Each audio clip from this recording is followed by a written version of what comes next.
ወገን ምንድነው የምሰማው? አዶናይ በዚህ 60 ቀናት ውስጥ ይበላል እያለች ነው። ያው ይበላል ማለት ይሞታል ማለት ነው። የሆነ ሰው በዚህ 90 ቀን ብያቸዋለሁ አይደል? አሁን ስንት ነው? 30 ቀን አልፏል። 60 ቀን ይቀራል።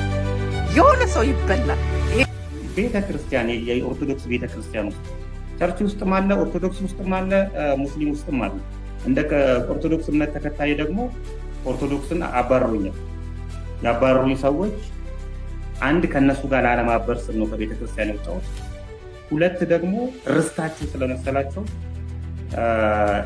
ደስ ያላቸውን የሚዘግኑ ሰዎች ከቤተ ክርስቲያንን እየጎዷት ነው ያሉት። ወንድሜ ነጋሽ በዳዳ በትላንትናው ዕለት ህግ በቁጥጥር ስር ውሎታል። በፖሊስ ቁጥጥር ስር ውሎ ሶስተኛ ፖሊስ ጣቢያው ደግሞ ማዕከላዊ ከታሰረ በኋላ ዛሬ ጠዋት ፍርድ ቤት ቀርቧል። ሳሚዳን በሌላ አጀንዳ ሰሞኑን ሃይማኖቱን የቀየረውን የቀድሞ ዘፋኝ በነገር ወጋ ያደረገውም ይመስላል። ከዘፋኝነት ወደ ዘማሪነት የሚደረግ ችግር ፈጣሪ ሳይሆን ሰውን ለማሳመን ነው ማለቱን ተከትሎ ይሄ ሰላም ጤና ይስጥልኝ። እንዴት አላችሁ? እግዚአብሔር የተመሰገነ ይሁን። በአዳዲስ ቪዲዮ ተመልሼ ወደ እናንተ መጥቻለሁ። እንግዲህ ዛሬ የምንመለከተው አንዲት እህት እንግዲህ ስሟ ፊደል አፍቃሪ ይባላል። ወደ 72000 ተከታይ ያላት ናት። አዶናይ ከ60 ቀን በኋላ ይሰዋል፣ ይጠፋል፣ ይሞታል የሚሉ ነገሮችን እየተናገረች ነው። እግዚአብሔር አምላክ ምሕረቱን ይላክላትና ያን እንመለከታለን። ሰሞኑን እንግዲህ አንድ ዘፋኝ አቤል የተባለ ዘፈን ትቻለሁ ይላልና በሱ ላይ ከኦርቶዶክስ ሃይማኖት ጋር ተያይዞ የሚነሱ ነገሮች አሉ። ሳሚዳን የተባለ ወንድም ደግሞ ጥሩ ምላሽ ሰጥቷል። ያናስቀኛቸዋለሁ። እንግዲህ ሰሞኑን ፊንቴክ ኢንቨስትመንትን ያጋለጠው አዎንታ በርሲሳ ቤተክርስቲያን ውስጥም ስላለው ሌብነት እየተናገረ ይገኛል። ያስ ምንድን ነው የሚለውን የምንመለከት ይሆናል። እንግዲህ ትላንትና ጋዜጠኛ ነጋሽ በዳዳም እንደታሰረ ሰምተናል። ምንድነው የተከሰሰበት የሚለውንም አስቃኛችኋለሁ። ሌሎች ነገሮችንም እንመለከታለን። እስከ መርሃ ግብሩ ፍጻሜ አብራችሁኝ ቆዩ። ላይክ እና ሼር ማድረጋችሁንም እንዳትረሱ ለብዙዎች እንዲደርስ። እስቲ በቅድሚያ መቼም አንድ ሰው ዘፈን ትቻለሁ ሲል በቃ በርቶለት ነው ኢየሱስ በርቶለት ነው ተብሎ ቤተክርስቲያን ትሰደባለች። ቤተክርስቲያኗ ዘፈን የምታበረታታ ይመስል ማለት ነው። እና እስቲ እነዚህን ቪዲዮዎች እንመልከት። ዘፋኝ አቤል ሙሉጌታ ላይ የምናገረው ነገር አለ። ኦርቶዶክሳውያን ይህን ቪዲዮ ኮፒ ሊንክ ሼር ያደረጋችሁ ኮሜንት ላይ ኦርቶዶክስ ተዋህዶ ስንዱ መቤት ያላችሁ እንድጽፉልኝ ይፈልጋለሁ። እንግዲህ ሰሞኑን ከዚህ በኋላ ዘፈን አቁም ያለው በማለቱ ምክንያት አቤል ብዙ ጴንጤዎች ከኦርቶዶክስ ወጣ እንደዚህ ያለ ምናምን እያሉ ሲጽፉ ቪዲዮ ሲሰሩ አየውኝና በጣም ገረመኝ። ምክንያቱም መጀመሪያውኑም አቤል ጴንጤ ስለነበር ማለት ነው። ይሄንን ደግሞ ብዙ ሰዎች ምስክር ሆነው እዚህ ኮሜንት ላይ ሊጽፉ ይችላሉ።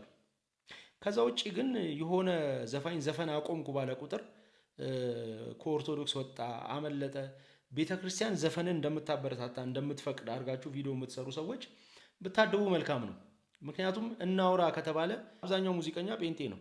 ቸርች ውስጥ ለምዶት በሚወጣው የሙዚቃ መሳሪያ ነው ወጥቶ ዘፈን የሚሰራው። ከነ ኤልያስ መልካ ጀምሮ እነ ካሙዙ ካሳ እነ ጊልዶ ካሳ አሁን አብዛኞቹ የምትሰሟቸውን ዘፈኖች የሚያቀናብሯቸው ጴንጤ የሆኑ ሰዎች ናቸው። ወደ ሲኦል የሚወስደውን መንገድ ጠርገው ወደ ቸርች እንሄዳለን የሚሉ ሰዎች ማለት ነው። እነሱ ምርጥ አድርገው ዘፈኑን ሰርተው ዘፈኑ ወደ ክለብ ሲሄድ እነሱ ግን ወደ ቸርች የሚሄዱ ሰዎች ማለት ነው። እና ልክ ጴንጤ የሆነ ሰው ዘፈን እንደማይሰማ ዘፈን በደረሰበት እንደማይደርስ ተደርጎ የሚወራው ነገር በጣም ይገርመኛል። በቅርብ የማውቃቸው ጴንጤ የሆኑ ሰዎች ዘፈን ግጥም አድርገው እኔ የሚሰሙ በደንብ ማውቃቸው ሰዎች አሉ። እና እኔ ግን በግሌ የጴንጤ ቸርች ዘፈን ይፈቅዳል ብዬ አልናገርም ሲባል ሰምቼ ስለማላቅ። ስለዚህ መታችሁ ቤተክርስቲያን ኦርቶዶክስ ዘፈን ትፈቅዳለች ብላችሁ በድፍረት የምትናገሩ ጴንጤ የሆናችሁ ሰዎች ብታድቡ መልካም ነው። እንቁጠር ቢባል በጣም ብዙ ጴንጤ የሆኑ ዘፈን ዓለም ውስጥ ያሉ በጣም ብዙ ሰዎች አሉ። ስለ ሰው ኃጢአት እኔ አይመለከተኝም። ግን የሆነ ሰውን ተመርኩዞ ቤተክርስቲያንን ስትነቁ አጠገባችሁ እንደዚህ አይነት በጣም ብዙ ሰዎች አሉ። ይሄንን የምትሰሙ ጴንጤዎች ራሳችሁ ሆናችሁ ዘፈን የምትሰሙ ሰዎች አላችሁ። መቼም ራስን ህሊናን አትዋሽም፣ እንተዋወቃለን ማለት ነው። ስለዚህ አቤልም እንደው እግዚአብሔር ፈቅዶልህ ከዘፈን ስትወጣ እኮ በጣም ደስ ይላል ዘፈን። ምክንያቱም የኃጢአት ወደ ዝሙት የሚወስድ መንገድ ስለሆነ ማለት ነው። ብታቆም በጣም ነው ደስ የሚለን። ዩቲዩብ ላይ ከጫንካቸው 62 ቪዲዮዎች 58ቱ ዘፈኖች እስካሁን ያው እዛው ዩቲዩብ ላይ ነው ያሉት። ከኩነኔውም ከጽድቁም ልካፈል የሚል አይነት ዩቲዩብ ቻናል ማለት ነው። በዘፈኖችም የምታገኘው የዩቲዩብ ክፍያ ትቀበላለህ፣ በመዝሙሩም የምታገኘው የዩቲዩብ ክፍያ ትቀበላለህ። የእውነት ከልብ ተቀይረ ከሆነ ሰዎችን ያሳስታሉ ወይም ልክ አልነበሩም ብለህ የምታስባቸውን ነገሮች መጀመሪያ ከራስህም ከአካባቢም ማጽዳት ነው ያለብህ። ግን ይሄ ለምሳሌ ከዚህ በፊት ወደ 2003 አካባቢ የሆነ መዝሙር ነገር ለቀ ሳይሳካ ቀርቶ ሌላ ሰው እንደሰራው እናውቃለን። ይህን የሚያውቁ ሰዎች እዚህ ኮሜንት ላይ ሊጽፉልኝ ይችላሉ ስለምንተዋወቅ ማለት ነው። ስለዚህ የሆነ ሰው ተነስቶ እንደዚህ አይነት ነገር በተናገረ ቁጥር ቤተክርስቲያንን መታችሁ ለመኮነን የምትሞክሩ ሰዎች ብታቆሙ መልካም ነው። እየተዋወቅን የሰው ኃጢአት ባንቆጥር መልካም ነው እላለሁ። አዎ አንድ ነገር እንድትረዱ የምፈልገው አቤል የተባለው ቀድሞም ፕሮቴስታንት ነው። እሺ ዘፈን ውስጥም እያለ ሲዘፍንም ፕሮቴስታንት ነው። ዘፈን በቃኝ ያለው የኢትዮጵያ ኦርቶዶክስ ተዋሕዶ ቤተክርስቲያን ውስጥ አማኝ ውስጥ እያለ እየዘፈነ ትቶት በቃኝ ብሎ አይደለም ፕሮቴስታንት አለም ሄደው። ይህም በደንብ ተረዱት። ፕሮቴስታንት ነበር። ቤተክርስቲያንም ቢሆን ዘፈንን አትፈቅድም። የእኛ ቤተክርስቲያን የዘፈን ሁኔታን የትኛውን መድረክ ላይ በየትኛውን መጽሐፏ ላይ ስታበረታታ ስትፈቅድ አይተን አናውቅም፣ አትፈቅድም። ይህን በደንብ ተረዱ። ከዚህ ጋር ተያይዞ እንደውም ሳሚዳን የተባለ አለ።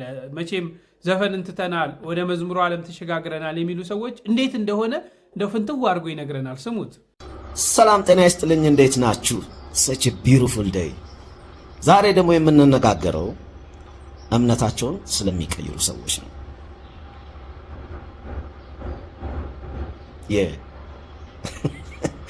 በተለይ ደግሞ ሙዚቀኛ ሆነው ወይ ድምፃውያን ሆነው ከኦርቶዶክስ ቤተ እምነት ወደ ፕሮቴስታንት ቤተ እምነት የሚቀይሩ ማለት ነው።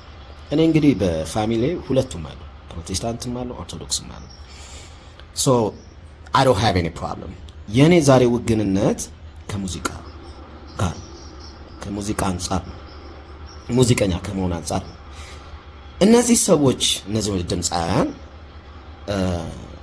እምነታቸውን ሲቀይሩ ብዙ ጊዜ የሚሰጡት መግለጫ ነው የሚገርመኝ። ጥልቅ ውስጥ ነበርን ነው የሚሉት። የትኛው ጥልቅ ነው? እኔ እኮ ለምሳሌ ፕራይም ታይማቸው ላይ ደግሞ አይደለም የሚቀይሩት እምነታቸው።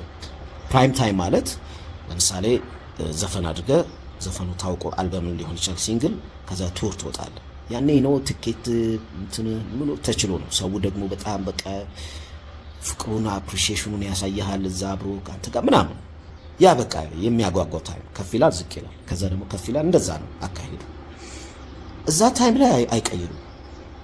ያቺ ክሬማ ታይም ዝቅ ጅው ሲል ነው እና ብዙ መውጣት የማይችሉት ከመሰላቸው ይቀይራሉ እና ጥልቁ ነው ይላሉ። አሁን በዚህ ጊዜ በጣም አስቸጋሪ የሆነው ምን እንደሆነ ታውቃላችሁ? ፈጣሪን ከማሳመን ይልቅ የሰውን ልጅ ማሳመን ነው ከባድ የሆነው። ለምንድን ነው ቀይረህ ስትመጣ ሙሉ ለሙሉ ንጹህ መሆንን ምናምን ቼክ ማድረግ አለብኝ ይላል መሰለኝ እዛ የሚቀበለው ሰውዬ።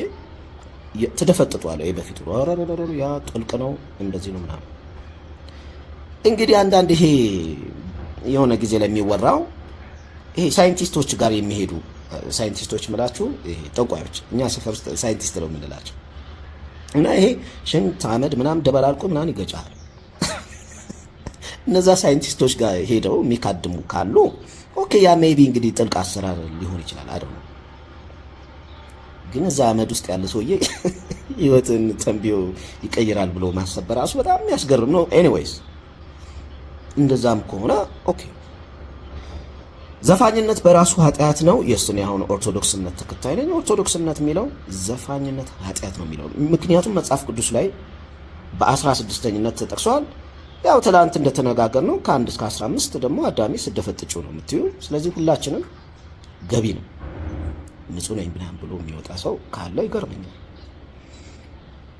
አንድ እንግዲህ እንደ ማምለጫ የሚታይ ያው እንግዲህ ለኔ ሲነግሩኝ የነበረው ትላንት በኢየሱስ ክርስቶስ ካመንን እንድናለን ነው።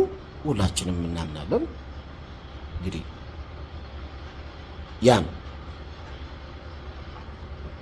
ጥልቁ አሰራር ምናምን ብለህ ግን እዛ ጋር ወዳጆችን ያሳልፍከውን ያ እምነቱን ምኑን እንትን የኖርከውን ህይወት ምናምን ፕላስ የጻፍናቸው እንደው የፍቅር ዘፈኖችን እንኳን ትተን እኮ ስንት የሚያርቁ ስንት የሚያስተካክሉ ሀሳብ ያለባቸው ዘፈኖች ውስጥ እነዛንም ጽፈናል እኮ አይደል እንዴ? እርዳታ ላይ ምን ላይ ሰው ማስተባበር ላይ ምናምን ተሳትፈናል። ለሶሳይቲው የምታደርገው አለ። ልጆችን ኢንስፓየር አድርገናል ምናምን። ያም ሁሉ ነው ጥልቅ። የሰው ልጅ ወደ ሆነ ነገር መቀየር መብቱ ነው፣ ግን ኮምፖዠር ሊኖር ይገባል።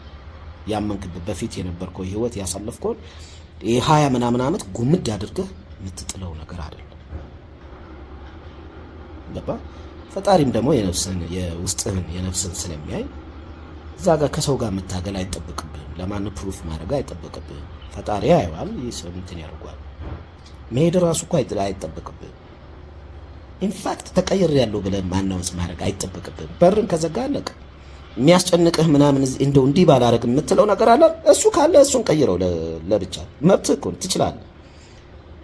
ወጥተህ መደፍጠጥና ይሄ እንትኑ ማድረጉ ግን እንግዲህ የትራንስፈር ማኒ ካለው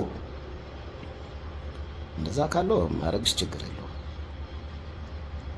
ቻፓው ካለው ማለት ነው። ያው እዛ ኮንትራቱ ላይ ሊል ይችላል። ከሌለው ግን ትሩ ጄኒዩን የሆነ እንትን ከሆነ አናውንስ ማድረግ አይጠበቅብን። ተጸጽተህ አይደል የሆነ ነገር ረብሽው አይደል? እኔ አሁን ባለሁበት በጣም ደስተኛ ነኝ። በቃ ደስ የሚል ህይወት ነው ምኖር እና ምንም የሚረብሽኝ ነገር የለም።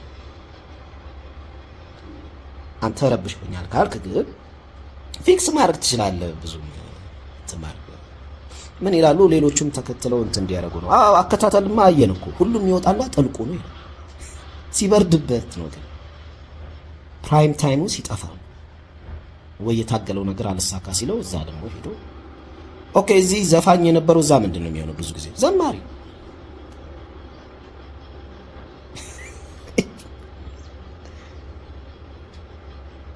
ደግሞ አብዛኞቹ ዘፈን ውስጥ የነበሩ ወደዛ ሄደው መዝሙር ሲያወጡ እኔ እንግዲህ ፋሚሊ ያለኝ አልኳችሁ ቁጭ ብዬ መዝሙር ቀጠቅጣለሁ ማለት ነው።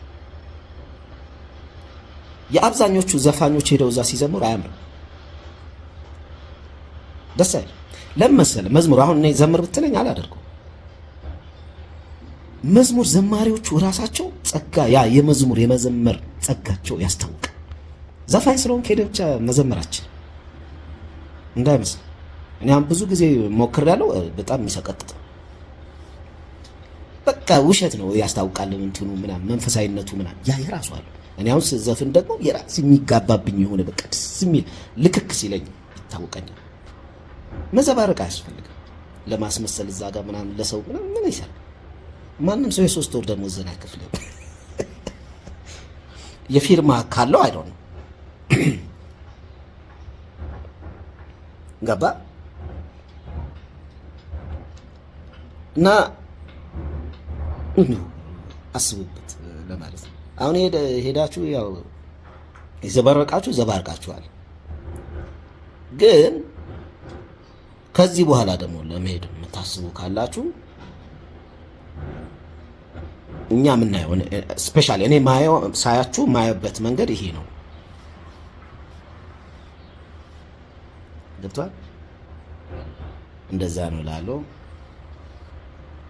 ዋላ በጣም ደስ በሚል ሁኔታ ነው የገለጻቸው ነገሮች። እንደው እንዲህ ነው ብሎም ራሱ ለመናገር ግራ ነው የሚያጋባው። ጥሩ ጥሩ ሀሳቦችን አንስቷል።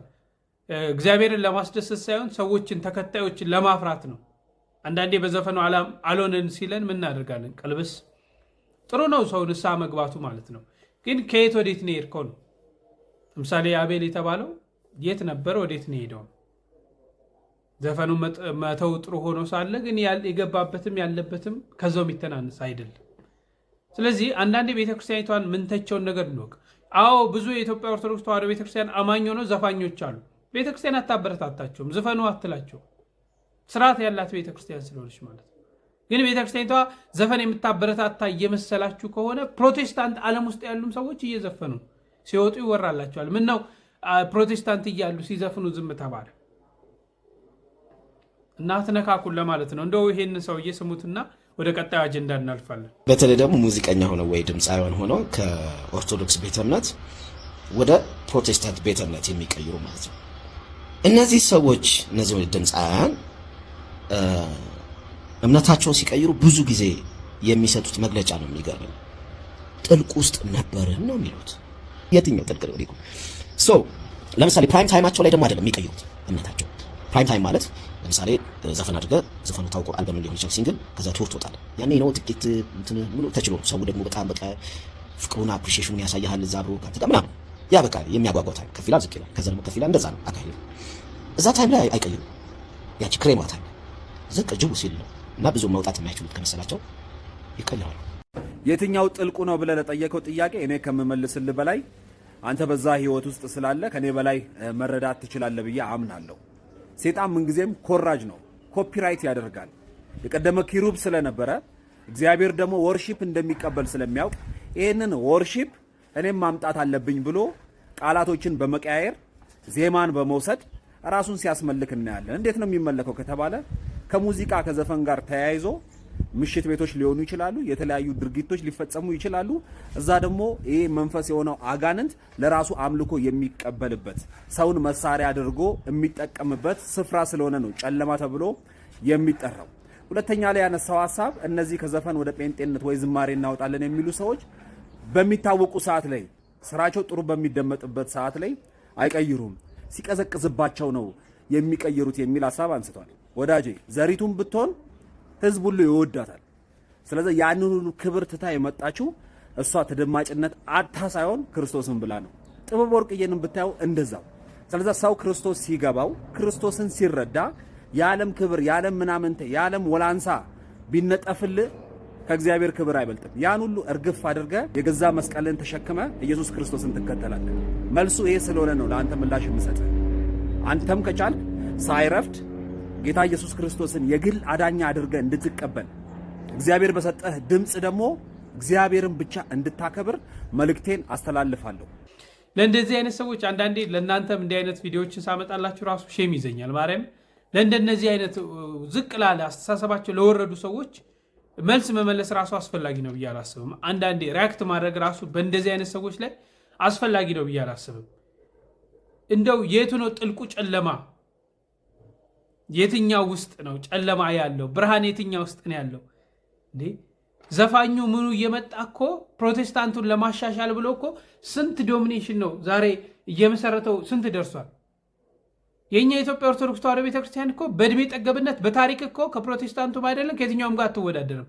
3000 ዘመን ስትኖር እኮ አንድ ቀን ቤተክርስቲያኒቷ አዲስ ነገር ስታስተምር አዲስ ነገር ስታረግ አነሰ ብላ ስትጨምር በዛ ብላ ስትቀንስ አይታችሁ ታውቃላችሁ? እግዚአብሔር ለሁሉም ማስተዋልን ያድልልን ለማለት ትፈልጋለሁ። እንደው ወደ ትንቢቱ ከማለፋችን በፊት ጋዜጠኛ ነጋሽ በዳዳ፣ መምህር ደረጀ ዘወይንዬ፣ መምህር ሲሳይ ታስረዋል። እንግዲህ ምንድነው ጋዜጠኛው የተከሰሱበት ነገር? ወንድሜ ነጋሽ በዳዳ በትላንትናው ዕለት ህግ በቁጥጥር ስር ውሎታል። በፖሊስ ቁጥጥር ስር ውሎ ሶስተኛ ፖሊስ ጣቢያው ደግሞ ማዕከላዊ ከታሰረ በኋላ ዛሬ ጠዋት ፍርድ ቤት ቀርቧል። መምህር ሲሳይ እንደታሰረ መረጃዎች ወጥተዋል። እኛም አገርተናቸዋል በተለያየ አጋጣሚ። በዛም በማስከተል ደግሞ ከ3 ቀናት በፊት መምህር ደረጀ ነጋሽ ዘወይንዬ በፖሊስ ቁጥጥር ስር ውለው ትላንትና ወዲያ እሳቸው ፍርድ ቤት ቀርበው ነበር። ፍርድ ቤት ቀርበው በ29 መጋቢት 29 ቀጠሮ ተቀጥረዋል። የመምህር ሲሳይ አዳነ ደግሞ የ10 ቀናት ቀጠሮ ረጅም ጊዜ ተሰጥቷቸዋል። መጋቢት 30 ማለት ነው የሚታዩበት ጊዜ ነው። እንግዲህ ዛሬ ነጋሽ ሲወጣ የቀረበበት አንደኛው ክስ በዚህ ጉዳይ ላይ ህዝብ በመንግስት ላይ አመኔታ እንዲያጣ በማድረግ የሚልና ህብረተሰብን ለሁከትና ብጥብጥ ወይ ለሽብር የሚያዘጋጁ ተግባሮችን በማከናወን ወይ ደግሞ በሚዲያ በማስተላለፍም ጭምር የሚል ክሶች ነው የቀረቡበት። እንግዲህ ጋዜጠኛ ነጋሽ በዳዳን ሁላችሁም ታውቁታላችሁ። ነጋሽ በዳዳ ትልቅ ሚዲያ አለው። በዚህ ላይ ዕለት ዕለት ስለ ቤተክርስቲያን የሚናገር ስለ ቤተክርስቲያን የሚጮህ ነው። ምናልባት ከመንግስት ጋር እኔም በእንደዚህ አይነት ስራ ውስጥ ነው በእንደዚህ አይነት አገልግሎት ውስጥ ነው ያለነው። ግን መንግስት ላይ የሚያነሳሱ ነገሮችን አድርጓል ብዬም አላስብም። መንግስት ላይ የሚያነሳሱ ነገሮችም አናድርግም። በቻልነው አቅም መንግስትን በምን እንደግፍ፣ ሰላም በምን ይምጣ፣ ምን እናግዝ፣ ምን ማድረግ አለብን፣ ህዝቡስ እኛስ ምን ስራ መስራት አለብን፣ በየትኛው መንገድ በጋራ ተባብረን ሀገሪቷ ላይ ሰላም፣ ሀገሪቷ ላይ ፍቅር፣ ሀገሪቷ ላይ ጥሩ ነገር የሚኖረው በምንድን ነው፣ ምን እንስራ በሚሉ ነገሮች ነው እንጂ ተገቢም ነው ብዬ አላስብም። መንግስት ላይ ቅስቀሳዎችን ማድረግ ተገቢ ነው ብዬ አላስብም። በዚህ አይነት መንገድ ያለ ሰው አይደለም እና እግዚአብሔር በእስር ያሉ ወንድሞቻችንን ያስፈታልን፣ ወደ አገልግሎታቸው እንዲመልሱ እሱ እግዚአብሔር አምላክ ይፍቀድልን። እንደው ከዚህ ጋር ተያይዞ አውንታ በርሲሳ ስለ ቤተክርስቲያን የተናገራትን ስሙ። ቤተክርስቲያን የኦርቶዶክስ ቤተክርስቲያን ውስጥ ቸርች ውስጥም አለ፣ ኦርቶዶክስ ውስጥም አለ፣ ሙስሊም ውስጥም አለ። እንደ ኦርቶዶክስ እምነት ተከታይ ደግሞ ኦርቶዶክስን አባረሩኛል። ያባረሩኝ ሰዎች አንድ ከነሱ ጋር ላለማበር ስል ነው ከቤተክርስቲያን የወጣሁት። ሁለት ደግሞ ርስታቸው ስለመሰላቸው ደስ ያላቸውን የሚዘግኑ ሰዎች ቤተክርስቲያንን እየጎዷት ነው ያሉት። በተለይ ኦርቶዶክስ ተዋህዶ ቤተክርስቲያን ውስጥ ተሸሽገው ለኦርቶዶክስ እምነት ተቆርቋሪ መስለው ቤተክርስቲያንን እየጎዷት ነው ያለው። የዚህ ያለፈው ጥምቀት ጥሩ ማሳያ ነው የሚሆነው። ታቦትን የሚያወጣ ቄስ ሳይኖር ገንዘብ ያላቸው ቤተክርስቲያናት ላይ ምንጣፍ የሚያነጥፍ ወጣት ብዛቱ ወጣቶቹን እንትን አላላቸው። ግን ከዚህ ውስጥ የተደገፉ ሰዎች አሉ፣ የተለያዩ ትላልቅ ስልጣን ያላቸው ቄሶች ጭምር። እዚህ ውስጥ ያሉ ሰዎች ከቤተክርስቲያን ጥገኝነት እስካልወጡ ድረስ የኦርቶዶክስ ቤተክርስቲያን አደጋ ላይ ነው የምትሆነው። ስለዚህ የራሴን ድርሻ በዚህ ውስጥ መወጣት፣ ዝም ብዬ እንደ ድሮ ሀገር ለቅቄ መውጣት፣ ሀገር የኔ አይደለችም ብዬ ለቆ መውጣት፣ ቤተክርስቲያን አይ የኔ አይደለችም ብሎ ለቅቄ መውጣት አዋጭ ስላልሆነ በእንደዚህ አይነት መልኩ እንሄድበታለን። ግርታ ፈጠረብኝ። ታቦት የሚያወጣ ቄስ በሌለበት እንደገና ምንጣፍ የሚያነጥፍ ስትል ትንሽ ብትንትን ስላለብኝ ነው ሀሳቡ። ምን ተፈጥሮ ነው? በየገጠሩ ቤተክርስቲያን ሲምፕል ኤግዛምፕል ልንገር። በየቤተክርስቲያኑ በየገጠሩ አብያተ ክርስቲያናት አሉ፣ ተከታዮቻቸው በጣም የቀነሱ እንዳየነው በአንድ ቄስና በአንድ ዲያቆን ታቦት ሲወጣ አይተናል። የማይቀደስባቸው ቤተክርስቲያናት አሉ፣ አሁን ድረስ የማይቀደስባቸው ቤተክርስቲያናት አሉ በተለያዩ ምክንያቶች። ሁላችንም ቤተክርስቲያንን ለማገልገል ሳይሆን ገንዘብ ያለበት ቦታ የሄድን ሰዎች አለ። የቤተክርስቲያን ትላልቅ ቤተክርስቲያናት የተጠቀሙበትን ምንጣፍ ራስና አልባሳት ጭምር የማይሰጡ ለሌላ ለድሃ ቤተክርስቲያናት የማይሰጡ አለ። ሌላ ቤተክርስቲያንን የሚያስመስል እስኪያስመስላቸው ድረስ ማለት ነው። ስለዚህ እነዚህ ጥገኛ ተዋሲያንን ከቤተክርስቲያን ካስወጣናቸው እነዛ ገጠር ያሉ ቤተክርስቲያናቶችን እናድናቸዋለን። ገጠር አካባቢ ያሉት ብዙዎቹ በተለይ አርሲ አካባቢ፣ ባሌ ገጠራማ ቦታዎች ላይ፣ በተለያዩ ኦሮሚያ ክልሎች ላይ፣ አማራ ክልልም ገጠር ላይ ቤተክርስቲያናት አሉ። በሁለት ሰዎች በሶስት ሰዎች እንትን የሚሉ እነዚህ ቤተክርስቲያናት መሆን የነበረበት ገቢ ምንጭ ስለሌላቸው እነዚህ ከተማ ላይ ገንዘብ ያካበቱ ቤተክርስቲያናት ቢረዷቸው ጥሩ ነበረ። ግን እንደዛ የተደረገ አይደለም ያለው። በዚህ ምክንያት ኦርቶዶክስ እንደ ኦርቶዶክስ እየተጎዳች ነው ያለችው። ዋና የእንትኗ ምንጫ ደግሞ አንኦዲተብል ገንዘብ አለ ኢትዮጵያን ኦርቶዶክስ ውስጥ፣ ኦዲት የማይደረግ ገንዘቦች አሉ። አንዳንድ ሰዎች በቤተክርስቲያን ስመር ምቹ ሁኔታ ፈጥሮላቸዋል። ምቹ ሁኔታ ሲፈጥርላቸው ደስ ያላቸውን ነገር እያነሳሱ ነው። በዚህ ምክንያት እንደኔ ያሉ ምዕመናን ለጊዜውም ቢሆን ሸሸት እያሉ ናቸው ያሉት። ስለዚህ በዚህ አካባቢም ስራ መሰራት ይጠበቅበታል። እኔ እንደኔ ቢሆን የቤተክርስቲያን ንብረቶች፣ የቤተክርስቲያን ሀብቶች ኦዲተብል መሆን አለባቸው፣ ኦዲት ሊደረጉ ይገባል፣ እንደ ድሮ አይደለም የሚል አቋም አለኝ። ምንም በቃ ትክክለኛ ሀሳብ ነው። በተለይ በከተማው ያለው የቤተክርስቲያን ሁኔታ፣ በክፍለ ሀገሩ ያለው የቤተክርስቲያን ሁኔታ ጥቅም፣ በተለይ ካህናት ሆነ የቤተክርስቲያን አገልጋዮች ጥቅም የምናገኝበት ነገር ላይ ብቻና ብቻ ትኩረት አድርገን ስለ አገልግሎት አሁን ጭራሽ እየታሰበ ያለ አይመስለኝም። ስለ ቤተ እግዚአብሔር አገልግሎት ማለት ነው። ምን ጥቅም አገኛለሁ እዛ ቤተክርስቲያን ሄጄ ነው። እና ቤተክርስቲያን ውስጥም ከፍተኛ እንደ ግል ንብረታቸው እንደ ግል ይዞታቸው አድርገው ቤተክርስቲያኒቷን እየተጫወቱባት ያሉ አካላቶች አሉ። በርካታ ሀብት ያላት ቤተክርስቲያን አይደለም ለልጆቿ ለሀገር የምትተርፍ ቤተክርስቲያን ምን አይነት ነገር ውስጥ እንዳለ የሚታወቅ ነው። እና እንደው በርታ ለማለት ፈልጋለሁ። በርታ፣ መንግስትም ያግዛል። ጥሩ የሆኑ ንጹህ የሆኑ የቤተክርስቲያንን ሰላም የቤተክርስቲያን ሀብት ንብረቷን እንዳይበላም የሚፈልጉ አባቶችም አሉ፣ ያግዟል። በርታ ለማለት እፈልጋለሁ። ወደ ትንቢት ተናጋሪ አንለፍ። ስሟትና እስቲ አንዳንድ ሀሳብ እንሰጣለን። ወገን ምንድን ነው የምሰማው? አዶናይ በዚህ 60 ቀናት ውስጥ ይበላል እያለች ነው። ያው ይበላል ማለት ይሞታል ማለት ነው። ወይ ይሞታል ወይ የገባበት ይጠፋል ነገር እየተናገረች ነው ያለችውና ምን አይነት ነገር ነው? እንዴትስ ነው እንደዚህ ልትል የቻለችው? በጣም እርግጠኛ ሆና ነው እየተናገረች ያለችውና እስኪ ይህንን ጉድ ስሙት። እኔ በጣም ነው የገረመኝና በዚህ አጋጣሚ አዶናይ ይህንን ነገር እንደ ቀልድ ማየት የለብህም ብዬ ነው የማስበው። ይህንንም የተናገረችውን አካል እንግዲህ በምን ምክንያት እንዲህ እያለች እንዳለ ልታጣራ ይገባል እላለሁ። እስኪ እናንተ ስሙና ምን ትላላችሁ በዚህ ጉዳይ? ሀሳብ አስተያየታችሁን ከስር ጻፉልኝ። ቪዲዮውን ግን ስሙት።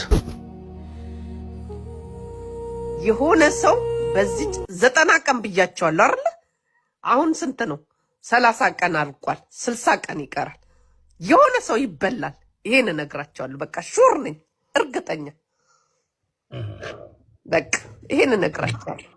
ወይ ይበላል ወይ ወጥቶ ይቀራል። አለቅ። ድምፅ የለም፣ ይጠፋል። አለቅ።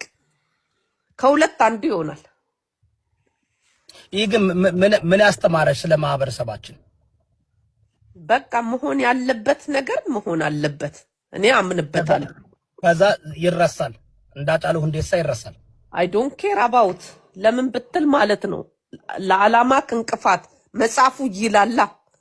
መጽሐፉ ይላል። ገብቷል? አብሮክ መድረክ ላይ ያስወጣክ ሰው ማለት ነው እንቅፋት የሚሆን ከሆነ አስወግዶ ይላል እያስወገዱ ነው። ስለዚህ አሁን እንቅፋት ይሆኑ አሉ። ምክንያቱም ወደ ግራ ነው ወደ ቀኝ ነው። አሁን እኔ ለምሳሌ ይኸውልህ ዮዳብ ለዓላማዬ የሚያሰጋኝ ሰው ካለ አስወግጄ ከማለፍ ወደኋላ አልልም። ያን ዓላማዬ ሹር ከሆንኩኝ ማለት ነው። እሱም ኢትዮጵያ ውስጥ ከሆንኩኝ እኔ አሁን ለምሳሌ ባለስልጣን ነኝ ልበልህ። ከዛ በኋላ እንቅፋት የምትሆንብኝ ከሆነ እውነቴን ነው የምነግርህ፣ ዓላማዬን ለማሳካት እዛ ጋር ለመድረስ አረጋለሁ። እያደረጉ እኮ ነው። ህዝቡ ግን ለምን ነው ከታች ያላችሁ ደንቆሮች እነ ዶክተር አምባቸው እነ ኢንጂነር ስመኘው ስንት እኮ ተመልቷል። እነ አዶናይ ከስመኘው ይበልጣል። ኖ እታች ያለው ደደብ ደንቆሮ ነው እንጂ እኔ እኮ አሁን ለማዳን እኮ ነው። ለምን መሰለሽ እነዚህ ሰዎች አያውቁም። ከመሬት ተነስቶ እውቅና ሲሰጣቸው፣ ቦታ ሲሰጣቸው፣ ትንሽ ገንዘብ ሲሰጣቸው በለፈለፉ ጠፉ አይደለ? ስለዚህ አሁን ላይክ በሬ እሳሩን እያየ በመጀመሪያ ስሰማ በጣም ደንግጬ ነበር። ቪዲዮውም ደግሞ በቲክቶኩ በጣም ቫይራል ወጥቶ ነበር፣ አይታችሁት ከሆነ ማለት ነው። እና ማናት እቺ ሰው ብዬ ለመመልከት ሞከርኩና ፊደል አፍቃሪ ነው የሚለው ስሟ። የቲክቶክ አካውንትን ያላት ላይፍ ትገባና በጣም ብልግና የሆኑ ስድቦችን ስትሳደብ፣ ብልግና የሆኑ ንግግሮች ስትናገር አየዋል። ስለዚህ እቺ ከራሷ ጋር አይደለችም፣ የሆነ ላይ ሆኖ የሚጫወትባት መንፈስ አለ ብዬ ተረዳው። መቼም ሰው በዚህ ደረጃ ጸሎት ይደረግ እንደዚህ ይደረግ እንጂ በዚህ ቀን ውስጥ እንዲህ ይሞታል፣ በዚህ ቀን ውስጥ እንዲህ ይበላል የሚሉ ንግግሮችን የሚናገር ሰው ጤነኛ ነው ብዬ አላስብም። ወንድማችንንም ሌሎችንም አካላቶች እግዚአብሔር ይጠብቃቸው። ምክንያቱም ሰው ይጠቅማል። ደግሞ አዶናይ በጣም መልካም ሰው፣ በጎ ስራን እየሰራ ያለ ሰው ነው እና በአደባባይ ይቅርታ መቤቴ ያላት ድንግል ማርያም አታሳፍረውም፣ አሳልፋም ለጠላት አትሰጠው አምናለሁ። ግን እንዲህ የምትናገሩ ሰዎች ብዙ ቤተሰብ አለ፣ እናቱ አለ፣ ወንድም አለ፣ ወዳጅ አለ። ብዙውን አትበጥብጡ ባካችሁ። የራሳችሁ ህይወት ተበጥብጦ የሰውን ህይወት ለመበጥበጥ እንዲህ ይሆናል። መቼም እብድ ሆና እንኳን ብትታይ እኮ ቤተሰቦች ይሄንን ሲሰሙ ይደነግጣሉ። አይደለም ቤተሰብ፣ እኛ ወዳጅ፣ እኛ የምናከብረው ሰው፣ ማናቸውም ሰው እንዲህ ይሆናል በዚህ ቀን ውስጥ ተብሎ ሲነገር ሰው ያስደነግጣልና እባካችሁ እንደው እንዲህ አይነት ሰዎች ከቻላችሁ ጸበል ሂዱ፣ ከቻላችሁ ራሳችሁን ከሚዲያ አግሉ፣ ራሳችሁን ለመሆን ሞክሩ እና መጠቀሚያ ማትኑ ለማለት ፈልጋለሁ። እና እግዚአብሔር አምላክ ልቦናሽን ይመልስልሽ ለማለት ፈልጋለሁ። እነዚህ እንመልከትና እንጨርስ። ገብተሻል አቶጪ አንዴ ከልባችን። በእውነት ነው የምላችሁ፣ በተለይ ወንዶች ናችሁ እንደዚህ ዜማና ግጥም እየሰራችሁ ምን ነው ለፍቅረኛችሁ አትገጥሙም እንዴ? ለፍቅረኛችሁ ግጠሙ። በቃ ዜማውንም ቢሆን ቀልጹላት ለፍቅረኛችሁ። ምን ነው ምናባዊ ለሆነች ሴት እግዚአብሔር ዓለም ለማያውቃት ከጨለማ ለሆነች ይህንን ቪዲዮ ከ21 ጊዜ በላይ ኮፒ ሊንክ እንድታደርጉ ፈልጋለሁ። ኮሜንት ላይ ደግሞ ማርያም እንወድሻለን እያላችሁ ኦርቶዶክሳውያን አጥለቅልቁልኝ። አንዳንድ ሰዎች ስለ ፍቅርና ስለ መውደድ ሲነሳ ዝሙትና ሴሰኝነት ትዝ የሚላቸው ሰዎች አሉ። ልክ እንደዚህ ሰው ማለት ነው። እና ምን አለ አንድ ስንኝ እንኳን ዝቅ ብለህ ብትሰማው መዝሙሩን ገብተሻል አትወጪ አንዴ ከልባችን ጌታን ያየንብሽ ስለሆንሽ አይናችን የራቀው ቀርቦልን የረቀቀው ጎልቶ ያየነው ባንቺ ነው የጠፋው ተገኝቶ አይናችን ነሽ ማርያም አንቺን አይንኩብን የተዋህዶ ልጆች እንወድሻለን። አንዳንድ ጊዜ ቃላት ያጥረኛል ስለ አንዳንድ ሰዎች ለመናገር። ሌላ ምን እንላለን? ማርያም ማርያም ማርያም ማርያም እያላችሁ ኮሜንት ላይ ጻፉልኝ። እኛስ እንወድሻለን። መቼም እመቤታችንን መናገር ይወዳሉ በየጊዜው አይደል? እግዚአብሔር ልቦና ይስጣቸው። ለእኛ ግን ምናችን ናት? እናታችን። ምናችን ናት? አማላጃችን። ምናችን ናት? ከአምላክ የምታስታርቀን። ምናችን ናት? ጓዳችን። ምናችን ናት? ሁለ ነገራችን። እመቤታችን ያልሆነችልን ነገር የለም። በረከቷ ይድረሰን። ለሁሉም ማስተዋለን ያድል። አገራችንን ሰላም፣ ፍቅር ያምጣ። ይህ በዓለም ላይ የመጣው ጦርነት ደግሞ ሁሉን በተለይ አፍሪካውያንን በእጅጉ እየጎዳ በውጭ የሚገኙ ወገኖቻችንን በርካቶችን ንጹሐንን እየጎዳ ይገኛልና እግዚአብሔር አምላክ ሰላም ያምጣልን። ሁላችሁም ለጸሎት በቆማችሁ ጊዜ ዓለምን አስቡ፣ እግዚአብሔር ሰላም እንዲያመጣ። ምክንያቱም እዛ የፈነዳው ሁሉ ዓለም ላይ ይኸው ዋጋ እያስከፈለ ይገኛልና እግዚአብሔር ምሕረት እንዲልክልን ጸሎት ማድረጋችሁ እንዳትረሱ። በሌላ ጊዜ እስክንገናኝ ቸር ቆዩልኝ።